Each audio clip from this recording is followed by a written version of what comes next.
后来，这个8点档的本土剧《正宫》甲小三抢翁的这种戏出，竟然伫台中市政府上演咯。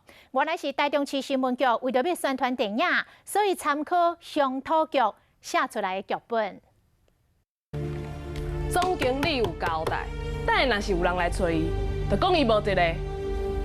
秘书市8点档连续剧剧情出现伫台中市政府。你这狐狸精啊！你真是比蜘蛛精的死搁发黏呢！你表示你是鬼娃娃安娜贝尔，你才给我挑查某人！这是台中市政府为了宣传电影的活动所翕的影片，内面的演员拢都是新闻局的同仁。